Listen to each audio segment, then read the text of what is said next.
What's up, ladies and gentlemen? Welcome back to the channel. On today's video, I'm going to be making some adjustments to the controls up here. I bought new bolts to replace the ones that I could not access for the clutch cable and the front brake. So I got these from Ace Hardware, which are good direct replacements for them. Also, the control up here, I'm going to take it apart and clean all of its points because apparently it was sticking last time. And well, I can't exactly have that. So I'll be taking that apart and cleaning that. And then also the throttle cable under here, I did connect them, but I never did make the adjustments and get all that slack out of them. There's a lot of slack, it's not good. And then also the bike has been stored all winter. I really haven't ran it for very long, maybe 2 or 3 times in the past few months. That's not healthy for a carbureted bike. So I'm gonna fix all this stuff up, get the bike up and running, get it outside, and let it idle for a while. You know, it's just see if I can get it to clear up. So let me go ahead, run that intro, and we'll get right to work.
Thinking after I got, you know, the clutch all put together and the front brake, well, I remember that this reservoir is empty, and if that's empty, that means this whole line is probably empty. So I need to bleed the brakes on this bike. Excuse me. And then I opened up the reservoir, and there is old brake fluid in here, and that is no bueno. Open this sucker up. This is the original, guys, so I wasn't expecting what I'm about to show you. But I pulled this off, pull off the top, then you pull out the diaphragm, and it's all dark and yuck. So I'm gonna put a towel in there and kind of sop that up if I can. Remember, don't let brake fluid touch paint, otherwise it eats through it like paint thinner. Not paint thinner. Yeah, I guess paint thinner. So let's soak all this up and put some fresh brake fluid in. Now I do know that this column here is going to be clean, so that's good. So all these are in a bind. I don't like that. I'm gonna have to work that out later, figure something out. I may just take this off and put it on the outside of these throttle cables. Yeah, that's what I'm gonna do. I'll move some stuff around. But well, yeah, there you go.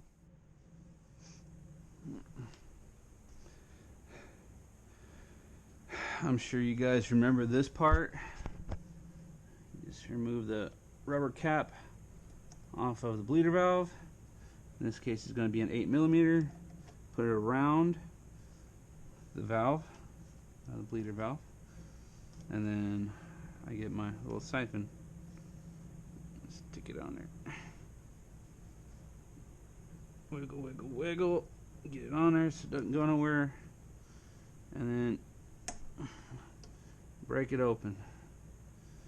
And we're going to flush all of that fluid that's already in there out.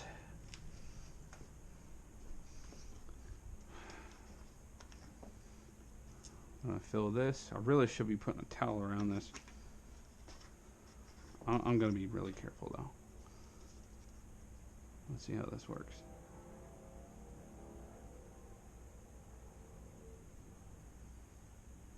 Fill it to the top. Pump it.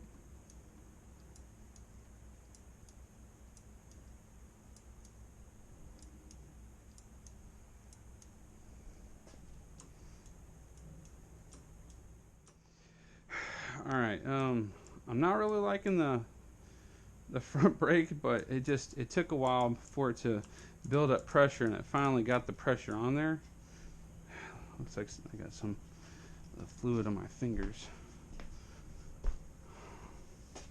But before I disconnect everything else, I'm gonna fire it up.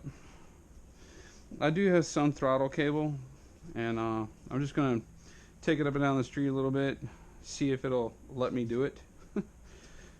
See if that works out well. Got all the transmission fluid, not transmission, the brake fluid off. So let me put some gas in the bike and take it outside, let it idle for a few, get it nice and warm, and see how it works going down the road.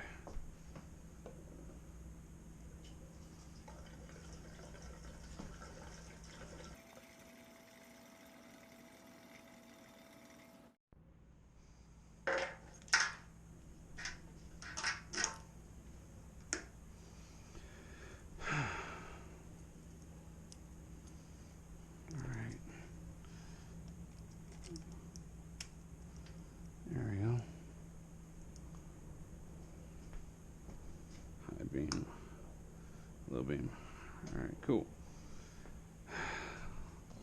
Move all this stuff and get the bike outside. I don't have any tail lights or nothing, so this ought to be interesting.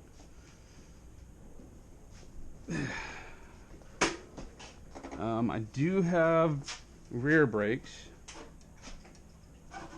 and I do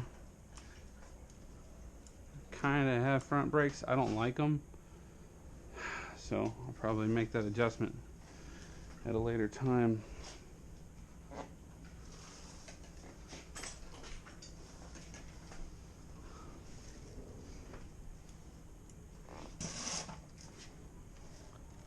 I really don't think I can have any more stuff in here.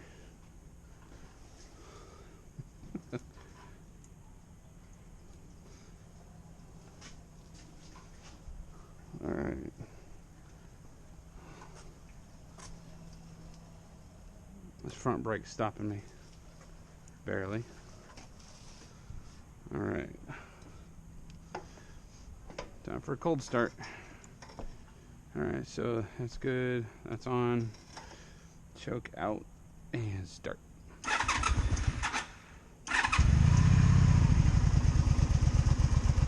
Kind of gotta have to hold it open because it wants to spring back closed.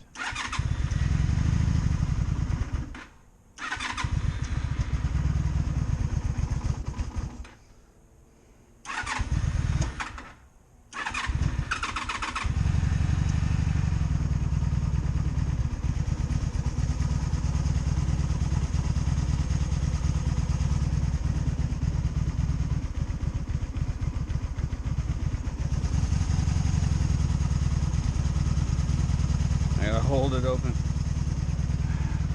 Alright, let me wait till it gets warm.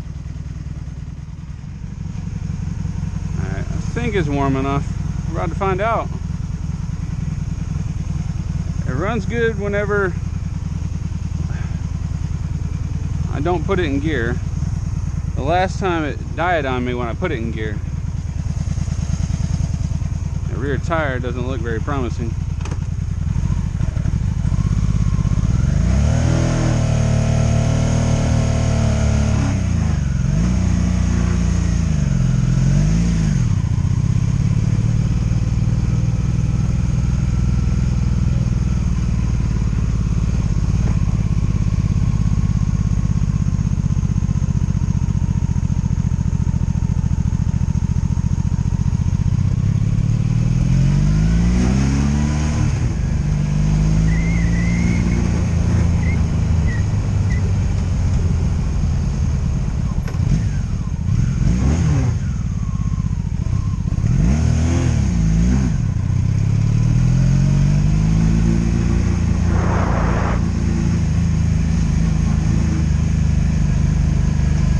Jerky transmission.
That's all front brake right there.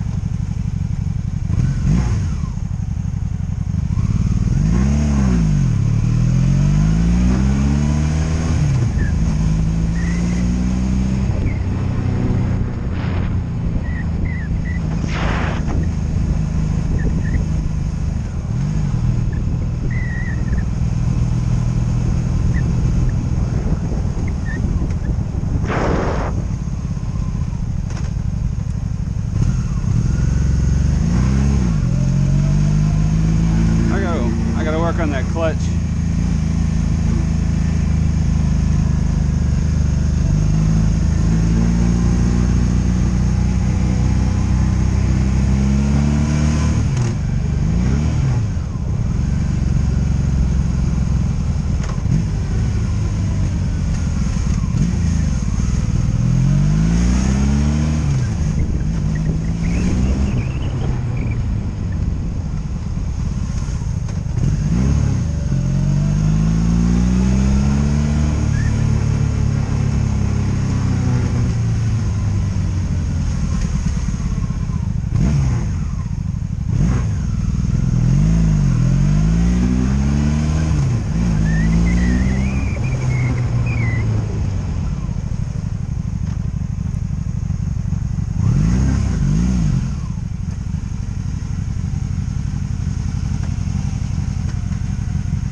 Ladies and gentlemen, that was going to be the test run for the first time ever on this bike with it running non-stop. That means no ignition cuts, no bucking, no nothing, just it ran good.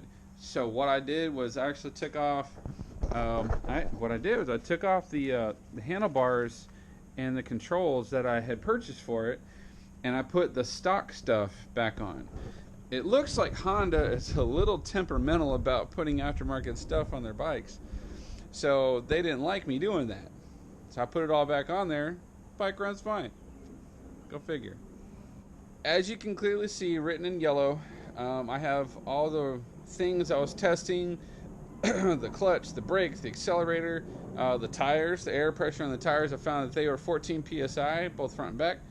And I have since then aired up the tires. I took it for another spin around the neighborhood, and it was way smoother, and I had more control in the curves, which is good. But this tire, it needs to be, it's got a little bit of pressure. Both the tires need to be changed. The chain needs to be changed.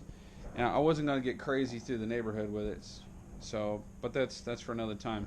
Right now, I've got my time lapse all set up here. I'm going to tear apart this control and get these points all cleaned up.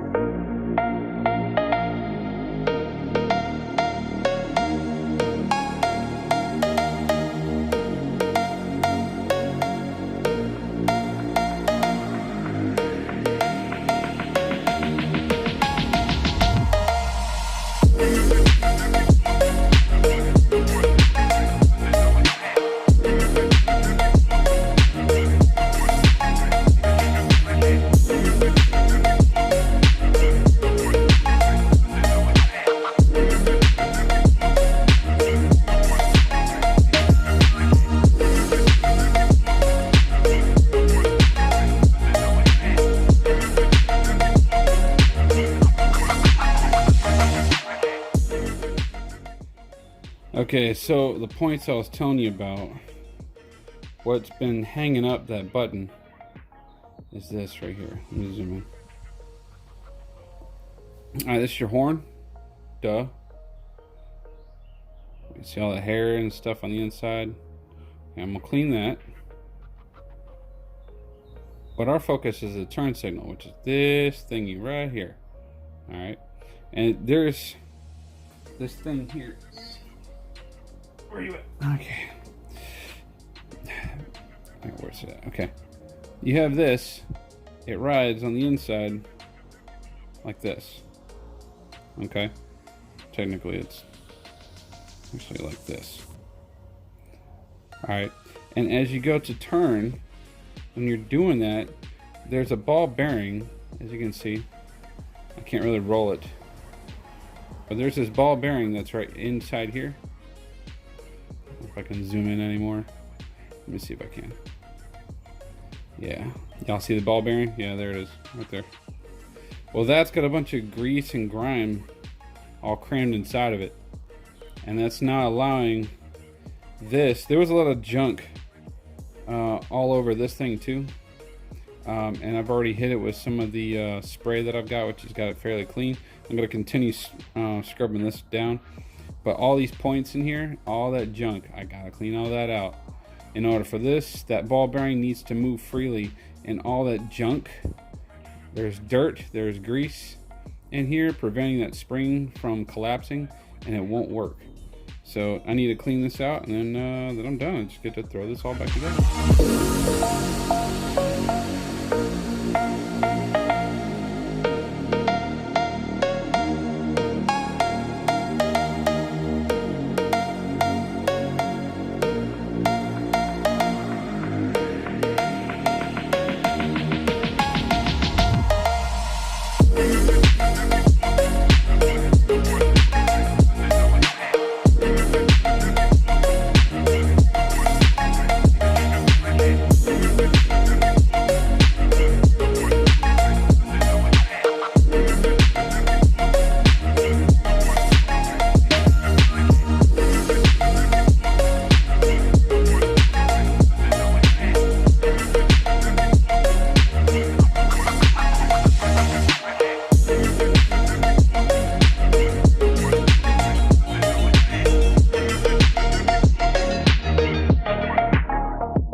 Show you what I'm actually after, what your switch is supposed to do is whenever it's, you know, encased like so, it's supposed to pull over here and then come back on its own. Over here, come back on its own, push in to cancel. It's still a little stiff, but I'm gonna blast it one more time inside here and put a little bit of grease to prevent it from binding up. But so far, that is what you're after right there. And it was not doing that before. So, a little bit of grease and it'll go a long way. Everything's all cleaned up. So I'm gonna go ahead and finish up, put it back on.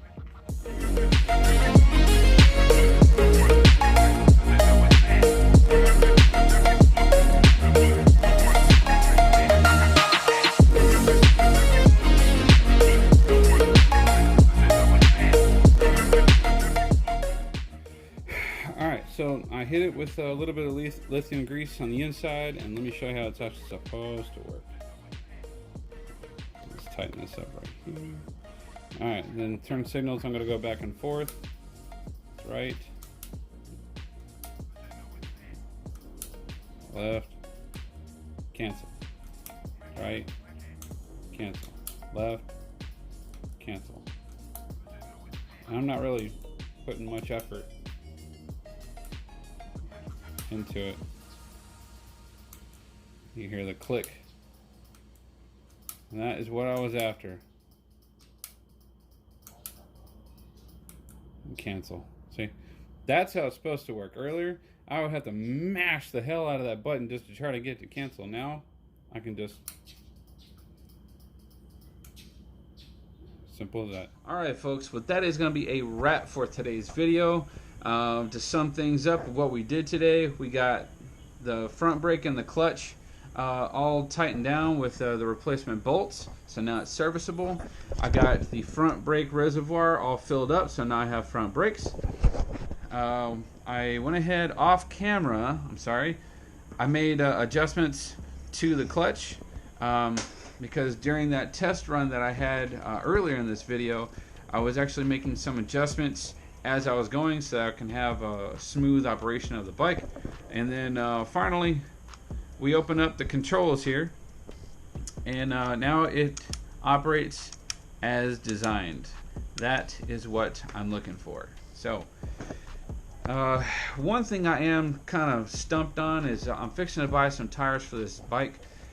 Tires, chain, front and rear sprocket, I gotta get those. But as for the tires, I don't know whether I want to get white walls or just regular tires. Comment down below and kind of tell me, what do you think I should put on the bike? You know, give me your opinion. I want to hear it. But as for the rest of the stuff, I hope you guys have a wonderful evening. I hope you guys really enjoyed the video. Don't forget to like, share, comment, and subscribe to the video. And until next time, y'all take it easy. I love you. Bye.